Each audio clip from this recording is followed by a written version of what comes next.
Welcome back to the channel, and today we have a bit of a treat from Fujifilm, the all-new Fujifilm X-T30 III. So then, let's take it out of the box and take a look at the camera and have a look over the body.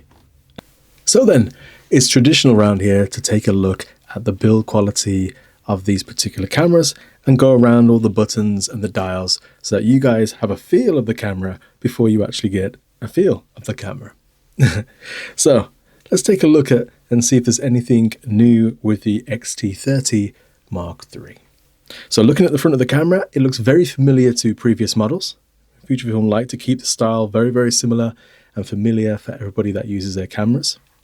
We see here we have a front scroll dial. We have a release button here to release any lenses attached. And beneath that, we see that we have a beautiful APS-C size sensor. Now this particular sensor in this camera is the 26 megapixel sensor, I believe. So this camera and the XM5, I guess right now, are very, very kind of siblings in that sense. On the front of the camera here, we have our usual dial here for our manual focus, continuous focus, and single focus. XT30 on the top there.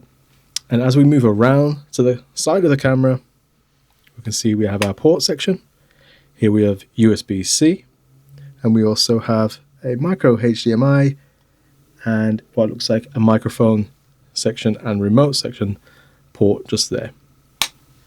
Let's move to the back of the camera now, where we can see we have a tilt screen.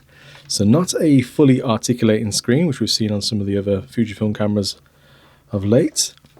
We have a tilting screen here, which is kind of a bit of a throwback. And then to the right there, we have our joystick. We have our menu, our display back button, as well as our X-T30 III display there on the screen.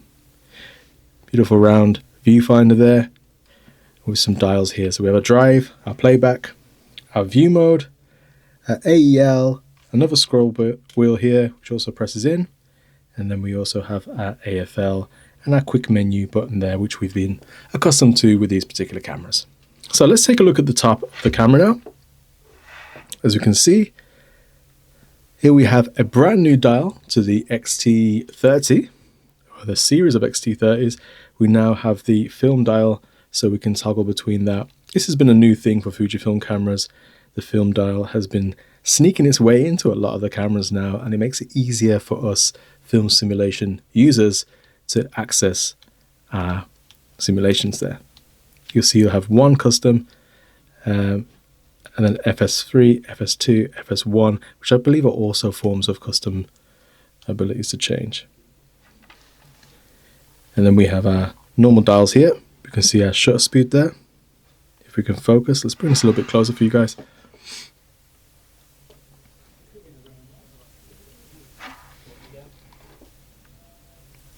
So we have our shutter speed, we have our film dial like we saw earlier, we have our button for our shutter release button. It's also got the thread in there, so if you did want to use a mechanical kind of shutter, we've got that there, shutter release.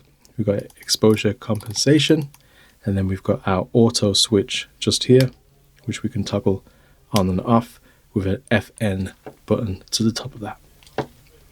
In terms of the flash, that pops up by pulling this lever down, and that pops up like so. Let's bring that around to show you again.